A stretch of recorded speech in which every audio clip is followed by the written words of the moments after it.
we live in hope of Mashiach coming quicker than next Thursday, but Ezrat Hashem. And I guess we're all just sitting and waiting, and we've got to just be grateful that we have all the things that we can do while we're waiting, not just sitting and waiting, but being proactive and doing all that we need to. So thank you, Rebbetzin Silber, for being with us, continuing. My daughter sent me a message this morning asking if we've done Perek 127 with Rebbetzin Silber, and I was like, really? So I went downstairs, got my Tehillim out, and I said, yes, we have. And I went over some of the things, and I'm waiting. And then I just asked. Why does she want that parak? Well, I don't know. I asked her, and I haven't heard yet. So I am waiting for her response. But I asked Anita, could you find the recording, please, for 127? And guess what? I sent her your recording of 127, and then I'll find out. I've asked her why she wants it. But because that's the schus, hopefully your schus, well, my ticket to having our children, and Be'ezrat Hashem, is that not it?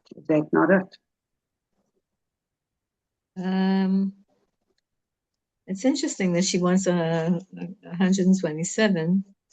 I'm not sure. I asked her why, because it's talking about the building of the Beis HaMikdash. So okay.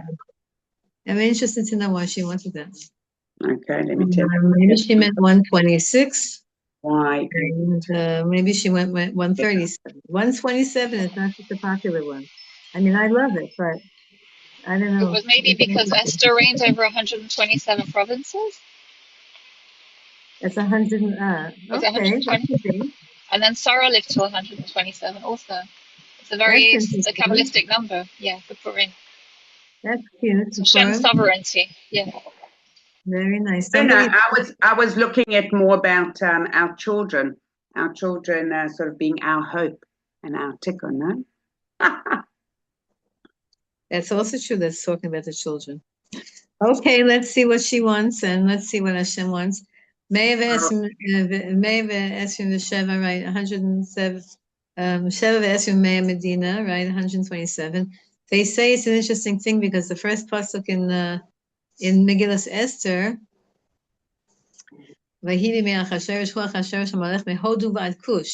Hodu is India and Kush is Ethiopia. And right now, the Indian president is here, and the president of Israel is in Ethiopia. Insane. I literally posted that yesterday. Literally. So I was also thinking that. I got stuck in the we got cordoned off. We couldn't go past the King David Hotel. We had to sit there for hours, like waiting for them to get home. Yeah. Yes. They had a big meal at the King David. There you go. It's hard traffic now. It's hard traffic now in Yerushalayim because there's so many things going on. There's still construction. There's demonstrations. This guy, the president of India, is here. So, like, if you have to walk, if you have to go someplace, use your feet. Also, it turned back into winter today. As you see, I'm wearing my furry warm jacket. And as Rebbetzin said, we're just waiting to see what's going to be. They're not going to start the war today because the president of India and his whole entourage is still here. And today they're officially negotiating in Geneva. And the whole thing is one big joke anyway. So let's see. It's interesting to see how many jokes and how long they can think. They think that people can just pay attention and not pay attention. Somebody sent me a video.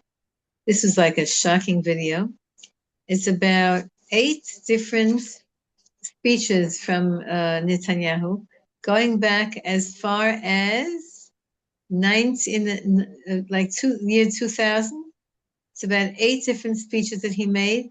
And in each speech, he says, from the year 2000, I think it's actually 1999, in each speech, he says, Iran is within 5 years of making a nuclear bomb. Iran is in 5 years, right? Like, it's all lies, because unless they have a regular nuclear bomb already. But he's been saying that for 20 years already, 26 years, 27 years. it's a joke. The whole thing is a joke to try to make people feel insecure and feel interested in reading the news and to take their minds off of other things. Whenever there's something going on in the news, you have to know that it's to take your minds off of something else that's going on. But that thing that's going on, we don't know. We know that David HaMelech in the end, David HaMelech wrote us a book of Tehillim. Let's see what we do know. We do know that Hashem is in charge. Only Hashem is in charge. And we do know that Hashem is the one who is he's the one who's making the hearts of kings. That's what we do know. We do know that he's the one who's making all these decisions. And we focus on that, Eilev Barecha ve'Eilev Basusim, right? We say this in Tehillim, Perek. They come, the rest of the world comes with arms, with bombs, and with horses, and with airplanes, and with ships. What do we come? We come with our prayers. Hey, Makarov and Afalu, they're going to fall down and be destroyed. And we get up. So that's how the Jewish people are. And remember that we're not praying for the governments, we're praying for the Jews. If there's anybody in the government that's Jewish, okay, they can come into our prayers. I'm talking about the Israeli government. Sorry if that offended anybody. Okay, so as we see every single time we learn Tehillim, we see the current events in the Tehillim. So we're in Perek Yud, right? We're in Perek 10, chapter 10, Perek Yud. And we talked about that chapter 9 and chapter 10 are one long chapter according to the Gemara. And it's talking about the rise of evil and the fall of evil. And the sustaining of evil and then the destruction of evil. When I say evil, I mean evil people, evil plans. I heard some lady yesterday from Nigeria. Nigeria is one of these countries that no one pays attention to, except for the Nigerians. And it turns out that in Nigeria, they're making an experiment. They're trying to digitalize the whole country. No money, no cash, no anything. Everything is stamped in you, stamped on you.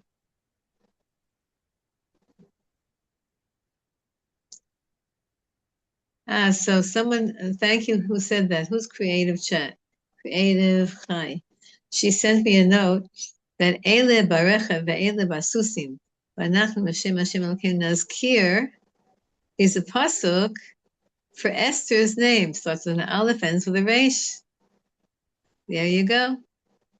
That's how Hashem talks to us and tells us that we're on the right track. We see that the holiday and the hashkafa, it all comes together. So here, look, I'm preparing this class this morning, and I'm saying like, well, look at this. Here we are talking about everything that's going on here in Israel. If anybody here thinks, and I don't want to burst your bubble, but I'm about to.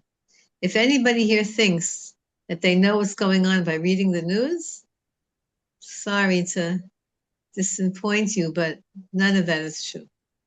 What's going on in Shamayim, there's whatever's going on in Shamayim filters down here. The real battle is in Shamayim. And the real battle is what the tzaddikim are doing now. And how they're, and the angels, the angel Michael, the archangel of the Jewish people. Rebbetzin Dov, can you please mute everybody? And that's really what's going on here, is what's going on in Shamayim. And we are getting ready for Purim, getting ready for Shabbos and Purim. And Bezrat Hashem. One of my students said, it'll be such a sad thing if the war happens on Purim, because then all the kids are going to be disappointed that they can't go out in their costumes. So let's hope that maybe it'll be over by Purim. Let's hope. We don't know what to even hope. The tzaddikim are of two minds. Some tzaddikim want the whole thing to start already. Some tzaddikim want to abolish the war bichlal. They don't want to have a war. Al many eitz rasha Elokim. We're in Pasuk Yud Gimel, Parak Yud, chapter 10, verse 13. Al meni eitz rasha Elokim. Why is it that you let the wicked people ni'etz? Ni'etz means to mock you, to make fun of you, to minimize you. Why do you let the evil people in the world? Thank you. Hi, Elaine. Thank you so much for that beautiful. Is that because that's your pasuk? Your name is Esther. Good, cool. Why is it that, so pasuk says, David Melech is asking Hashem, why is it that you let the wicked people not just persevere and not just succeed, but mock you, make a joke of you? The latest, and again, I don't believe any of these. I don't believe any of these things are true. Meaning, what I'm about to tell you, the pasuk, of course, is true. But what I'm about to tell you, but there was such a mockery of the Jewish people made today by the Iranians, and I'll explain to you why. You know that Iran is a theocracy. That means the government is run by the religion. The official head of the most powerful person is Khamenei, and he's their head, priest. He's their head, whatever you call him. Imam, I don't know what they call. I don't know all the levels of the different priests by the Muslims, but he's the one who runs the show. That was what happened when they kicked out the royalty, the Shah, which, by the way, I don't know that I don't know that the Iranians liked him so much either, because there was a lot of wasting money and a lot of bureaucracy and a lot of if you were in the higher level, then you got all the. If you were a member of the aristocracy, if you were in the in crowd in Iran, I know because I have many Iranians have told me this. In the times of the Shah, it happens to be that the Jewish people were the in crowd then. The Jews in Iran had a very good life, but the regular Iranians, they were very annoyed because of all the money spending and all of the different, lack of. I don't know, however you say it, when the government was corrupt, so they threw over the Shah, and who took over? And the other extreme were the extreme Muslims, the extreme religious ones. But they said today, like this is what they said. They said that the Ayatollah Khomeini, he paskins, he ruled. Now, okay, I don't believe that this is true, but this is what they're saying. This is how they speak. He said they paskin, they ruled, according to their halacha, their law, that Iran is not allowed to have nuclear weapons to blow up the world. That's what they said. They said they believe that that's what he ruled halachically, according to Muslim law, and therefore America has nothing to worry about because they're a country that's ruled and run by their Muslim law, and the Muslim law, according to the interpretation of Ayatollah Khamenei, it's forbidden to have nuclear weapons. That's what they're telling Jared Kushner. It's like a slap in the face to say Israel doesn't care about Jewish law.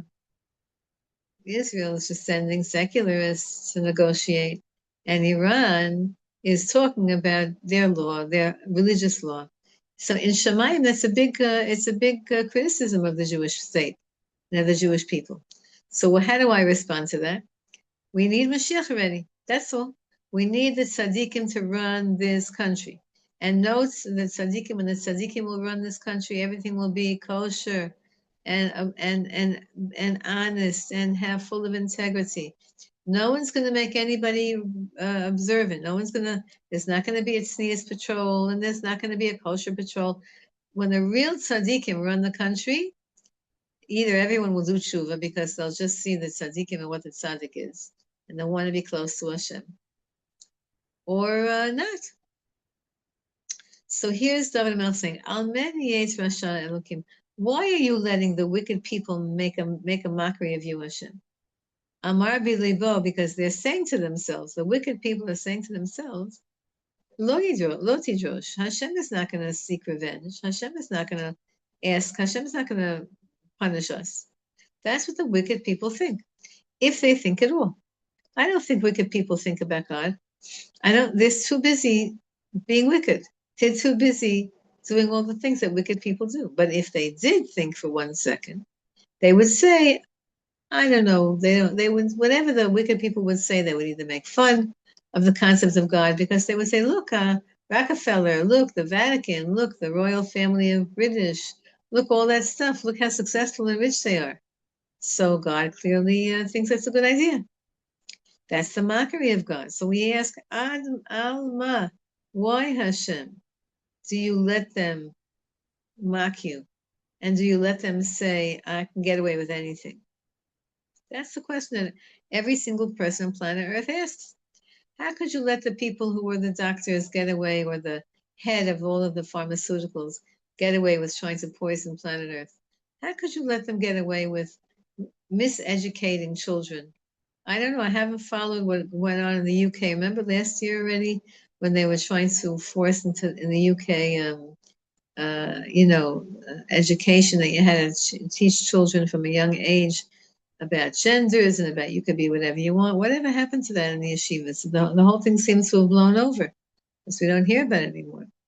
But what is that? Regular people are saying, how come it is that people in control can do such outrageous things and think that nothing's going to happen to them? Ra'ita, and you see this, Hashem. Ra'ita, you see all of this. It's not like I'm telling you a chiddush. Hi, Sarah's little one. She's so cute. Is that a he or a she? I just see a part of her. Oh, now I see a kippah, a yarmulke. Wow. Hello. Sorry, you just put a little kid on the screen and then I get them all. Hi. Anyway. Ra'ita, you see all of this, Hashem. You see everything. You see, I'm telling you, David HaMelech is saying, I'm telling you in my hisbodedus, I'm telling you in my talking to you, Hashem, that the evil people in the world are laughing at you. And you know that. You see that. And I'm telling you, Hashem, in my hisbodedus, that the evil people in the world are saying we can get away with anything, right? Or they're not thinking. Or they're, here we think about Hashem every second. Every second the Jew is thinking about God. What does God want from me now? Am I supposed to make a bracha right now? Am I supposed to daven right now? Am I supposed to make a blessing? Am I supposed to pray? Am I supposed to give charity? I have to now get ready for Shabbat. Like, Jews are thinking about God all day long. But the evil people in the world are not. Or they're thinking about him saying we can get away with anything. So, Ra'ita, you see all of this, Hashem. And not just that. You're paying attention to the fact that they're working very hard at doing all kinds of evil things. You're seeing it, your tabit. Ra'ita is to see, and tabit means to focus on. You see them, Hashem. You see what the people are doing. Latet b'yadecha, and you let them. That's the crazy part, is you let them. Why do you let them? Why do you let evil proliferate? Why? You give your power to them. Latet b'yadecha, your own hands, you give them life force. Why do you do that, Hashem? That's the question that every single person on planet Earth who is good asks. And all the people who are bad laugh. And we say, Hashem, why are you letting that happen? Nevertheless, I'm still going to hold on to you. Now, this is a very important teaching. Let me just finish the next words and we'll go back. Alecha, where am I? Alecha yazovcha. Sorry, Alecha yazovcha. You should know something. I'm going to rely on you, Hashem, nevertheless. Because you have helped the Yitamim. You've helped the helpless people. David HaMelech is telling us a very important lesson here. He says, I'm allowed to ask Hashem questions. Why are you making this? Like, how does Iran have the nerve, Dafka now, in the season of Purim, how do they have the nerve to keep threatening to blow up the state of Israel? Iran went to the UN and they said that they want to blow up the state of Israel. How do they have the nerve to do that? And how are they not afraid of America stepping in? So I'm asking Hashem all these questions, all these question marks.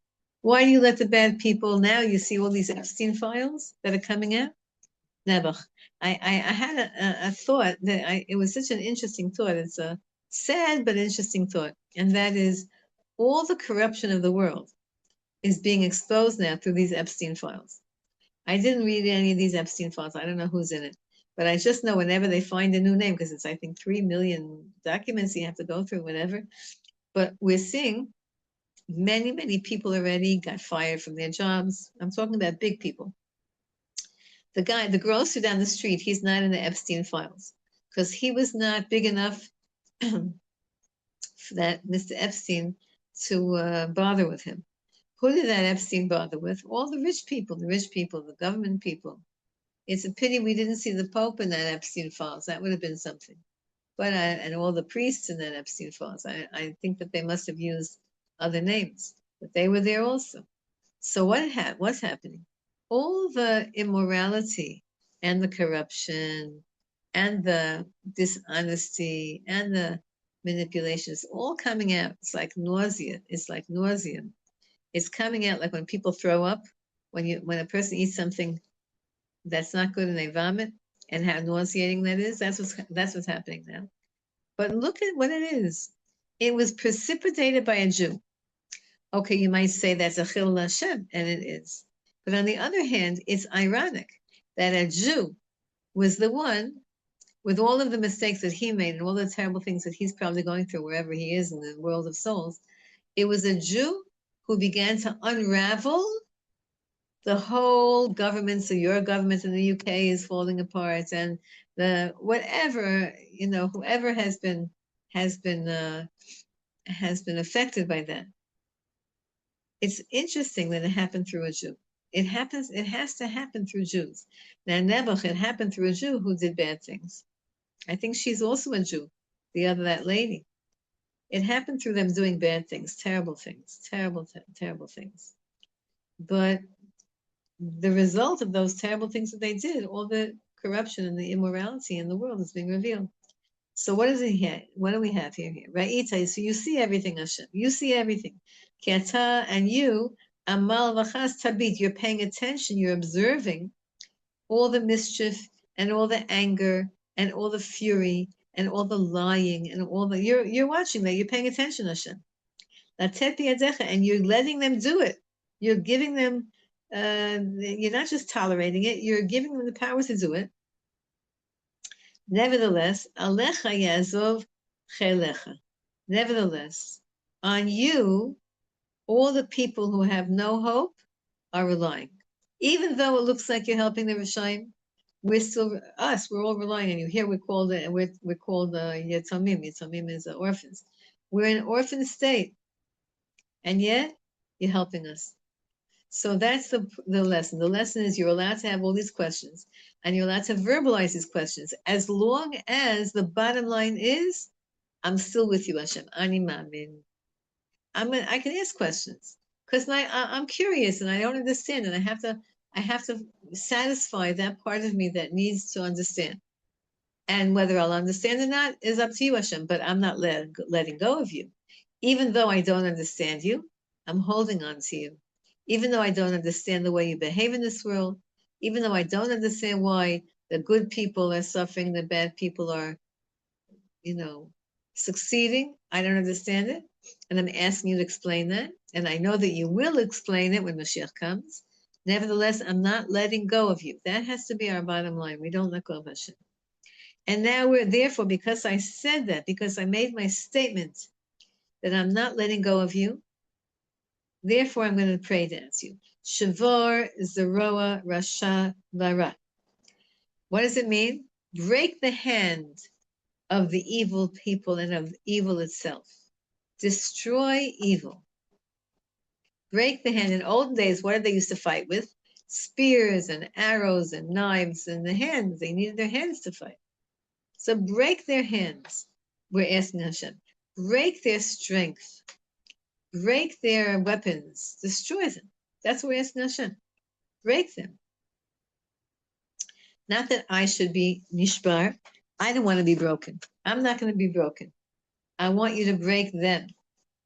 I want you to break their weapons, break their power, break the bad nations and the bad people. And listen to this. Tidrosh Risho Bal Timsa. And the wicked people of the Jewish people, this is what the Malbim says, the wicked people of the Jewish people, you won't find them anymore. The wickedness, not the wicked people, the wickedness of the Jewish people, you won't find anymore. Why is that? The Malbim explains. First of all, there's comparisons. If you compare the behavior of Jews, what's your biggest sin that you ever did? Don't tell me, but think about it. What's the biggest sin we ever did? Did you say Lashon Hara? When you were a kid, you did stupid things. What are the worst things that we do? But what are the worst things that the evil people of the world do? So when you compare the evil of the world to the worst Jew, you see that the worst Jew, his evil is not evil. Comparison. That's number one. Number two, the Malbim says like this. He says that when Mashiach comes, everyone's going to do tshuva. When you finally break the power of the evil, when's that going to happen? Ultimately, it's going to happen when Mashiach comes. Until then, we go up and down, good wins, bad wins, good wins, bad wins. But when Mashiach finally comes, then you're not going to find any more sinners because people will do tshuva. Everyone will do tshuva. And the Malbim says also that we're asking Hashem not to send angels. We're asking Hashem to do everything himself. That we see that it's the Yad Hashem. We don't want to have it's nice to see like they say that the United States has all their airplanes here. I don't know this in the southern Negev. There's a big giant Air Force base, Israeli Air Force base, and I think they said 12 of the strongest planes that are on the planet that nobody has but America. They're parked in the south here. I'm not so comfortable with that, I must tell you, because it's like Iran. They sent out a meme. Is that how it's called? They make out jokes. So they say that Israel is the 51st state of America, of the United States of America. I'm not so comfortable that the Americans are here, because what if, you never know. You never know. So anyway, we don't want, the Malbim says, we want Hashem to do this. We want Hashem to save us without intermediaries. So when that happened? That happened during the war with Ben Chizkiyahu HaMelech, when Chizkiyahu HaMelech was the king, and the Yerushalayim HaKadosh was surrounded by 150,000, something like that, an enormous amount of soldiers, of the Babylonian soldiers. There was no way that the Jews could defend themselves and could win such a battle. So what did Hashem do? It's very simple. They all went to sleep that night and no one woke up. I'm talking about the Goyim. The Goyim didn't wake up. And Chizkiyahu HaMelech went to sleep also. And he wakes up in the morning and he sees, they sent out spies. I forgot the number, 150,000 troops of the Goyim, of the enemy, just dropped dead. Sometimes Hashem makes them run away, without even fighting. So the Malbim says because we're addressing Hashem directly, and we're saying, Hashem, you see and you do, and we don't want it to be that we could say, wow, thank you, the United States of America helped Israel. Okay, it's nice that the United States of America is going to help Israel. That's nice. But a bigger nice would be if Hashem would make such a nice that we would see literally it's the Yad Hashem. Then everyone would do tshuva. That's why by the rabbi, the Yanuka, every day people are coming and saying the miracles that he does for them. People who are blind and who came to him and he gave them blessings and all of a sudden they can see. People who were lo aleinu, bad news in terms of health, they came to him, they got a bracha from him and they're healed. And by the way, if you want to do that, come. he says anybody who is a big schlep, I will not disagree with that. It's a big schlep to go to Rishon LeZion and to wait around. But if you're, you're determined, and then you can get a bracha. Anybody can come. No, you don't have to wait to Kabbalah Kahal. There's no more Kabbalah Kahal anyway now because the Iriyav Rishon outlawed that. But people come every single day, and he's patient, and he stays, and he waits, and he talks to people. You just have to have perseverance. You have to have patience. Why? But he says, why do these miracles happen? Because he says everybody has to admit that there's a God in the world, because all the doctors are seeing his miracles and saying it's impossible. And he says, tell them it's from Hashem. It's not me. It's praying to Hashem. He doesn't see women, but if you can send a man, or you can send a petek, if you come, first of all, he blesses all the women every single day when you come for davening in the morning. At the end of davening, if you wait around long enough, he comes to the women's section. There's a mechitza, and he's on the other side of the mechitza, and he blesses all the women. He says nashim tzidkaniyot, and he blesses everyone. He doesn't talk to you individually. He blesses everyone, and then he gives out prizes. What do I mean? They printed out all this tefillot. He hands out tefillot. Sometimes he gives candy to people. If the gabbai gives them sometimes, and then if you have a question, you give a note, and he reads it, and he sends back an answer. That's all. You could. Everything is possible. He doesn't sit one-on-one, of course not. But women could come, and you have to just anyway. But he keeps saying, why do miracles happen? Only to focus us on God. That it shouldn't be the doctors, it shouldn't be the lawyers, it shouldn't be the politicians. It should be that we see that Hashem intervened directly and made a miracle. And the point of miracles is to worship God. The point of miracles is to get back to God. And not to think this rabbi's a tzaddik and that rabbi's a tzaddik and this one has power. No. Moshe Rabbeinu said about himself and Aaron, and all true tzaddikim say this, Nachnu ma, we're nothing. What are we? We're nothing. Everything is Hashem. A true tzaddik does not make you enslaved to him. A true tzaddik doesn't want anything from you. He wants you just to do tshuva. He wants you just to daven, just to pray, just to connect your relationship to Hashem, to strengthen your relationship, to clean out your soul. That's a true tzaddik. He doesn't want fans and followers. Sometimes I see my students send me, they get a mazel tov, they have 16,000 followers. Okay, but if you make it about yourself, that's not what it's all about. It's about Hashem. And some of my students say, yeah, but everything on my whatever their followers are on is about Hashem. Okay, then don't tell me you have 16,000 followers. Say you have 16,000 people that just saw the Torah about Hashem. Not about us. We can't make it about us. So therefore, David Amel says, Shvor Zro Rasha Vara. Okay, so now break the power of the evil nations. Now there's two ways to read this. Vara, and the evil person, look for his evil, you won't find it. Why? Because they're going to all do tshuva. All human beings, when Mashiach comes, are going to do tshuva. And we're going to all serve the creator of the world. And every one of us is going to have a big job, because people are going to ask you, see, here in Israel, okay, I live in a religious neighborhood. And most Jews here in Israel have access to Torah sources. But you guys in the UK, and you guys in America, and you guys in Australia, and South Africa, we have 4 continents here. You're all in the shir today.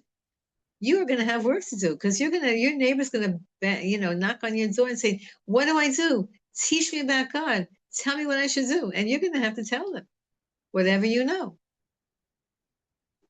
That's going to be the job of the Jews, is to help people to come to God. The first thing you're going to say to them is, God is the creator. There's nothing but God. There's no other power but God. You're going to teach them the 10 commandments. Anochi Hashem Elokecha, God is the creator. And he's the involved, and he took us out of Egypt, meaning he's involved in our daily life. You have to tell all your neighbors this. Don't have any other idols. Don't worship people. Don't worship governments. Don't worship money. Don't think that anything can save you. It's all God. And then all the morality. Don't take God's, don't swear in God's in vain. Don't lie, don't steal, don't cheat, don't commit adultery, don't kill, don't hurt people. Respect your family, respect your parents, keep the Shabbos. And the Goyim going to say to you, how do we keep Shabbos? And you're going to have to call your rabbi and say, how do Goyim keep Shabbos? And they're going to learn. They can keep Shabbos. They have to just do one malacha. They have to do one malacha. Or they'll be your Shabbos guy. And that will be their biggest privilege. We have a Shabbos guy down the block, 2 buildings down from me. And once, a few Shabbos, did I tell you the story? A few Shabbos ago, I happened to be home for Shabbos, and it was a very rainy. There was crazy storms, and the rain, something touched something, and the lights went out. Only in my house. It wasn't the building. It was just my house. The lights went out, and I didn't know what to do because it was very cold, and the plaza, and I had my family here, and so I went to one of the neighbors in my building who knows everything, and he went in the middle of the rain. He went down 2 buildings down to find and climbed up 5 flights of steps to find there's an Ovedet Zar there. There's a woman who takes care of a non-Jewish woman who takes care of an elderly woman, and she came to my house and she knew right away. Shabbos and Canada, and she knew I can't tell her. I just had to show her what was going on. And she was so happy. She was just so happy. Of course, then you have to reward her after Shabbos. You have to give her some money. Then it's like she worked for you. Okay, but when Mashiach comes, you're going to try to find evil. You're not going to find it. It's not going to exist. Hashem melech olam va'ed, because then Hashem will be the king forever. Now, Hashem is always the king. But the Malbim gives a very nice mashal. He says, let's say you have a kingdom, and everybody's bad in the kingdom, and everybody's rebelling against the king. The king's not going to kill out every one of his citizens, because if he kills out every one of his citizens, he doesn't have a kingdom. He's going to have to do something to try to figure out how to save his kingship, but he's not going to kill everybody. He's not going to be alone, because a king without a nation isn't a king. But Hashem is different. Hashem was the king before we were created. Hashem is going to be the king after everything is finished. However that looks, our neshamas will live forever. But when the physicality of this world shifts and changes, and we enter into Olam Haba, whenever that's going to be and however that's going to be, Hashem's still going to be the king. So Hashem Melech Olam Va'ed, that's what the Malbim says. Hashem is king forever. Abdu Goyimar, so even when all the nations of the world have perished. Now, that doesn't mean us. It means the nations of the world that have been anti-God and have been rebelling against God and have been saying they don't want God. And Hashem is going to get rid of them. And he'll still be the king. Why? Because we're going to still be here. And even after it's all over, we say in Adon Olam, when everything is finished, whatever that means, I don't know how to explain whatever that means. Whatever that means, Hashem is still going to be the king. Okay, let's finish up the parak. Yeah, we still have time. Tavat Anavim Shamata Hashem. Remember, we're talking about that these prakim, the word Anav and Ani, Ayin Nun Vav, Anavim, humble people, and Aniyim, poor people. Sometimes it's written Aniyim, poor people, and you read it Anavim, and you read it humble people. And sometimes vice versa. We spoke about this last week, that there's 2 ways to become humble. There's a sad way, then there's the happy way. The sad way to become humble is if a person, God forbid, is poor. A person who's poor and needy and can't sustain themselves and can't take care of themselves. They become humble because of their circumstances. That's the sad way to become humble. But the happy way to become humble is to meditate and contemplate all the time how great Hashem is and how nothing you are and nothing I am. Compared to Hashem, we're nothing. And to go into absolute humility vis-a-vis God. And then towards other people, how do you go to humility towards other people? We learn Moshe Rabbeinu taught us. Our teacher Moses, Moshe Rabbeinu taught us how to go to humility, how to be humble in front of people. How? He said, it's true that I have this incredible soul. And because of the soul that I have that God created, I talk to God and I can hear God and see God, so to speak. But if you had my soul, maybe you'd do better than me. And if I had your soul, maybe I would do worse than you. So my soul has been a gift. I didn't do it. Hashem gifted me my soul. I didn't create my soul. I did not create my soul. God created my soul. And therefore, towards God, I have to be eternally grateful and humble.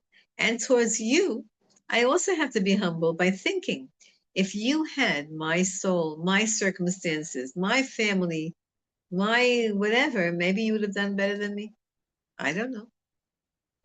In parallel worlds, I don't know. And not just that, but in the bigness of my soul, says Moshe Rabbeinu, Hashem has big expectations of me.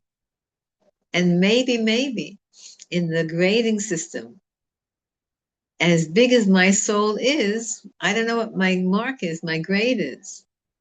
Whereas your soul is smaller, it's true, but maybe your grade is bigger than mine. So that's the Anav, that's the person who's humble. Tavat Anavim Shamata Hashem. Now listen to this.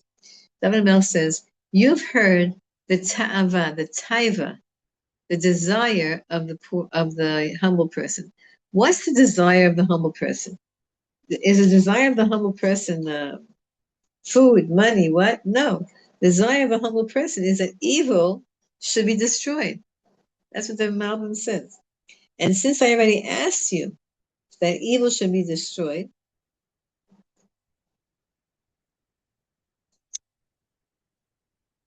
that's what a humble person wants. Tavat Anavim Shamata Hashem. And you heard the deepest desire of a humble person.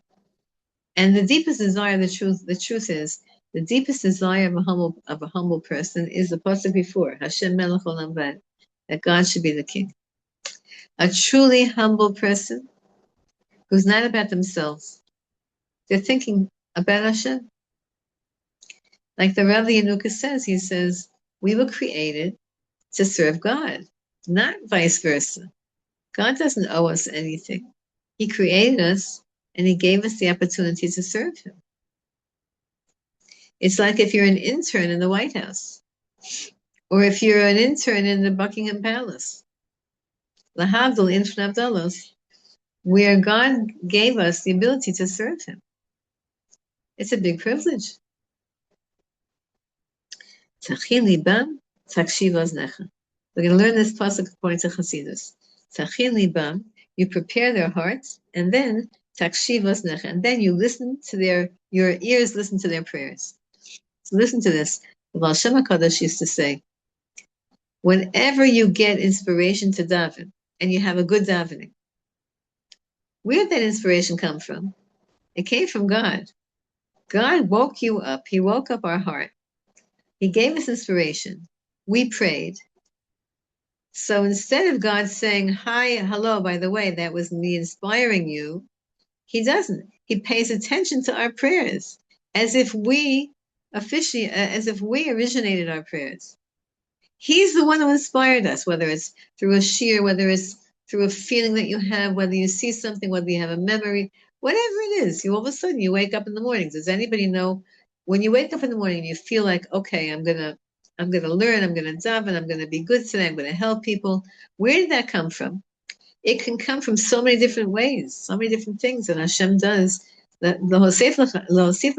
Hashem adds to your soul. We talked about this a few weeks ago about how Hashem does ibur neshama. He makes you pregnant with another person's soul, meaning you did a good deed yesterday. And the same good deed that you did was the kind of good deed that Sari Yemenu used to do all the time. And so therefore the soul of Sari Yemenu comes and gives you a boost. It attaches itself to you. That's called an ibur neshama, a temporary placement of a soul, attaching another soul to your soul in a good way. So you woke up, you're in a great mood, and you have a great day. You do everything that you're supposed to do in the most loving and kind and holy way. And yet Hashem is takshiv oznecha, and Hashem pays attention to you as if you're doing it on your own. Hashem inspires you and gives you the right circumstances, and then looks and says, wow, look at you. It's like when you let your kids win a game of chess, right? Did you ever have this with I taught my son chess. I taught my grandchildren chess. And I used to let them win me. Now one of my grandsons is really good in chess, and he can win me in a second. But I taught him how old was he? 10.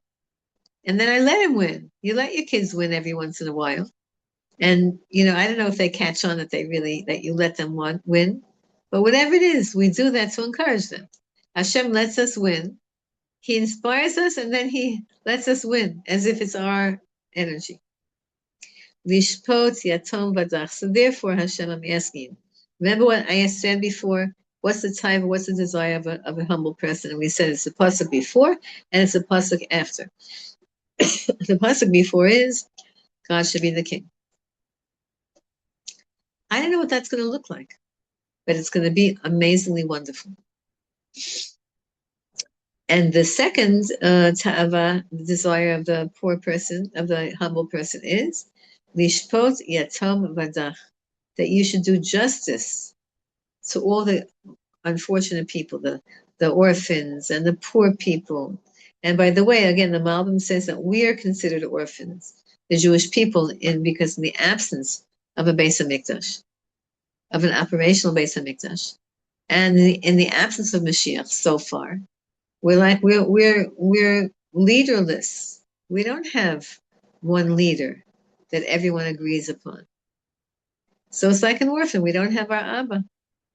So do justice to us, to the Jewish people who are poor and orphaned and depressed and oppressed. So that they won't be la'aros. La'aros means to frighten or to give honor to. That the bad people should no longer give honor and frighten the good people. If you judge the poor people and the oppressed people, and you do justice to them, whenever people say Hashem should, Hashem should give you what you deserve. They say it in a nice way, but we don't ever want what we deserve at all. We want Hashem to give us rachamim and mercy. We don't want mishpat. Mishpat's a hard thing. Mishpat means judgment, justice. The best way, Rabbi Kessin, you should be well. Rabbi Kessin's new book on Lashon Hara, he says the best way for you to be able to survive judgment and justice in the heavenly court is by giving other people the benefit of the doubt and by being mevater, not being so particular, and by letting go, letting people get away with things in your life, and not being so picayune about little things, and judging people favorably, because that's how they're going to judge us in Shemaim, exactly how we judge others. And if your nature is to be a judgmental person, then ask Hashem every single day, please help me not to be judgmental, and please help and please accept my prayer that any judgment I make today, mivatel it. I want you to nullify it. Every single morning we say for the Sfardim, you have it in your siddur. It's called Moda'ah v'gilui dat. Moda'ah means a statement, and a gilui dat means it's also a statement. I'm revealing my desire. I'm opening up and telling everyone my desire, but it's to Hashem. And what is the Moda'ah v'gilui dat? What is it that I'm stating? I'm stating the basic teachings of Judaism, what I believe in, but I'm also stating that if I think badly of anybody, if I judge anyone negatively, if I have stupid thoughts, if I have unhealthy thoughts, whatever, I am absolutely nullifying it. Every day you do this. I'm nullifying it like I'm nullifying chametz on Pesach. I remember we learned this last year. Maybe we should do it again. Maybe we should do it once a year. We should learn this tefillah. I'm nullifying. I'm taking away all power from any judgment that I make against another person. So if you do make a judgment, and that means that there's a judgment against you, chas v'shalom, then ask Hashem. Say, Hashem, my nature was to be judgmental. I don't like that nature. It's hard for me. I'm a human being. I'm perceptive. I see things. I have discernment, and it's in a good way, but it also could be in a bad way. So anytime I judge anybody, I want you to nullify that judgment, abolish it, make it as if it's not mine anymore. Zelo shali. And that way we can survive judgments, because we are not judging anyone, and we're, on the other hand, we're judging ourselves. And we all know the law of double jeopardy in Shemaim is that if you judge yourself, then in Shemaim they do not judge you. So every day during his this, that's why we say Hashem Bagadnu. Why do we say that? Because I have to say to you, Hashem, I messed up. I'm not hiding it. The Rishaim, the evil people, they try to excuse themselves and rationalize and and lie. You can't lie to God. So when you say to Hashem, I have this and this Yetzer Hara, I have this and this, and everybody fill in the blank of whatever it is that you have struggling with. And I want you to help me. And the tzaddikim say, how do you get rid of that Yetzer Hara? By the way, you get rid of it by learning the laws. Let's say you have a big Yetzer Hara, it's a gossip. You love to talk, and you like to talk about people. So you have to learn the laws of Lashon Hara. Every day, we learn them. I told you, you get a mail to your inbox. Every day you open up, make sure, this is what I do. And I have so many email addresses. One of my email addresses, the one that's all the things from the bank and stuff like that, I have my Shmiyas HaLashon comes to that email. And before I open up any other emails, B'li Neder, I learn a Halach and Lashon Hara, Shmiyas HaLashon. That's how I make sure, because I have to read all my emails. But I made myself a B'li Neder. I made myself like a thought in my head that I would like to, before I read any emails, let's learn the Shmiyas HaLashon. And they're very good. Every morning it's in my inbox. You can do that with WhatsApp. Also, you can get Shmiyas HaLashon on WhatsApp. You can so we have to learn Shmiyas HaLashon. If you have a hard time with jealousy, then learn Orchos Tzadikim Shar Hakina. If you have a hard time, look at Orchos Tzadikim, the book called Orchos Tzadikim. It's translated into English, Pathways of the righteous, I guess. And he has every bad meter there. Everything that you need help with, he has a chapter on. So learn that. If you're having a hard time keeping Shabbos, learn the laws of Shabbos. If you have a hard time remembering to make brachos, before you eat, before you drink, then learn the laws of brachos.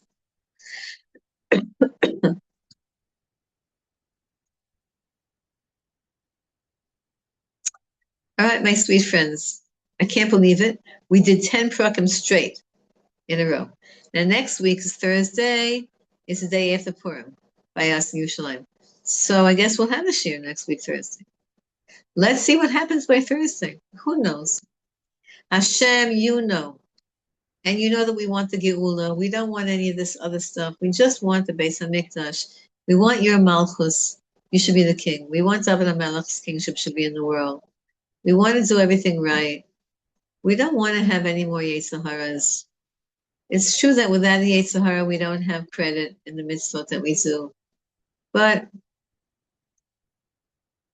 we're willing to give up that, just to bring the Geula for the whole world. It's for the Geula for Hashem. I always wonder why we still get credit for that. For what? I don't get what you're saying, Elaine. Credit for what?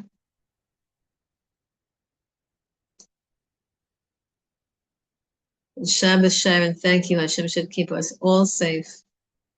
I don't know. Maybe I don't know. I just don't get nervous. I get excited whenever I hear a siren. I think like, okay, let's look out and see what's going to be. I don't get nervous. It gets a little tedious, but we'll see. We'll see what Hashem has in mind, right? Hi, Jenny. It's good to see you. Hi, Joe. Dahlia's we have a daily learning every day. We've been doing this since just a few people, and we've been doing it since COVID. So now you've just put Dahlia on to getting me to do Orchos Tzadikim. So we will be there. And I can just say that this last hour for me has been, I will get there. And you just give me 2 minutes, I will actually get there. But all I can tell you is that I have to just give all the benefit of the doubts of all the different things that are going on in all the different circles that all came into my room today. But I just want to tell you that my daughter just messaged and she said they're looking for a house. And she Googled a good Tehillim to say to look for a house. And it came up as 27, Botach Bashem. And I just say, you know what? HaKadosh Baruch Hu needs his house, but I'm much happier if he just hurries up and brings his house, and then we can all go home. Listen, I want to tell you, if she needs a school for a house, this is Nasui Batuk. She has to say Tikkun Chatzot. If you That's think what about you told me. right, Tikkun Chatzot, let her say it at the convenient time for her, or she and her husband should say, and that right away you think about the base, because 127 Kuf Chav Zayin is all about the building of the Beis Hamikdash. That's why I was surprised to see it's not one of these like because we think about ourselves more than the Beis Hamikdash. But it's right after 126. 126 is about Mashiach coming, and then 127 is the Beis Hamikdash. Anyway, hi Dahlia, hi Jenny, hi Rebbetzin Dov, hi Pauline, hi Rosalind, hi Udibaya, hi Andy Tanzer. Thank you, Andy Tanzer, for bringing what you brought. Hi Karen, it's good to see you, Karen. Hi Shalemi, thank you for the nice remark that you made. Hi Rebecca Schenken. 1 second, don't go off. I can't see who. Hi Sarla. 1 second. No. Okay, who didn't I say hello to? Did I say hello to everybody? Geraldine. Hi, Geraldine. Where's Geraldine? There's Geraldine. Geraldine's always the first one on the year, before you sometimes even. I know. Yeah. And let's stop for so everybody. inspirational. You're so inspirational. Thank you. Hashem, it's all Hashem. Let's stop for everybody. Let's stop for everybody that everybody should have the right influences in their life. The right, all the people over there. Your hearts are here. You should all have the right influences, the right situations. You shouldn't have to be worrying about anything. You should be all able to come here and to live here, to settle here, and Hashem should let the tzaddikim run this country. That would be so ideal. Listen, I'm going to tell you something. We already have all these big buildings. We already have all these nice big buildings. They're filled with stupidity. They're filled with bureaucracy and stuff like that. There's enough room to make in this country room for everybody to live nicely. There's already highways. They already figured out, all the people figured out already how to make the infrastructure here. So now the tzaddikim can run the show. And that'll be fun. That'll be nice. That'll be wonderful. Somebody sent around such a sad thing, but just to talk about it for a second, and daven on Purim, right? So Purim is a big day of davening. Please make sure that you utilize the day of Purim for prayer, for learning Torah. Don't be swamped up in the silliness. Okay, if you have kids at home and they want to have fun and they want to run around with their friends in their costumes and giving mishloach manot, that's great. You want to make Judaism happy for them, but also sit down with your kids and daven with them and say, everybody go around in a circle. Everybody ask Hashem what you want. Ask Hashem to go around and around. What do you want? What do you want? Because on Purim, when you ask Hashem, he says yes, and he gives it to us. When he gives it to us and how he gives it to us is a different story, but he says yes to everything. How come it looks so nice where you are, Shulamit? Where are you? My house is still cloudy. I'm in Yaffo. I have 2 weeks between Yerushalayim in the north, so I decided to come for a bit of sunshine to Yaffo. It's beautiful. It's nice weather there. Beautiful. Okay. Stunning weather. Chilly, a little bit chilly. A beautiful Shabbos, a beautiful Purim for everybody. I'm sorry for the run. Lovely to see everybody. Shabbos, good Purim. Thank you so much for a beautiful share. Thank you again. You're so welcome. Rebbetzin Silber, you said about seeing the Yanuka. Does he see women though? He doesn't. That's what I thought. So how would I get? But if you come to shul, as I said, if you come to shul, then at the end of the whole davening, he always says a special bracha for all the women. He says all the nashim tzidkaniyot, he gives a special bracha. So you're behind the machitza, and he gives you a bracha. Not individual, but it's I love those brachas. He has Rochel Kodesh, so he says to everybody exactly what they need to hear and what they need. That's my experience. So not for a specific bracha for something, he won't give? Like You if we were can send if you come to shul, you could ask give one of the gabayim a notes to give to him, and he'll read the notes. Okay. Okay. You're in Next the time, please, neighborhood guys. over there. Okay. No, Oh, am I? I feel bad, but if I turn off my computer, I think it ends the meeting. okay. I just Bye got- everybody. Good service. End the Okay, meeting. be blessed, all of us. Bye,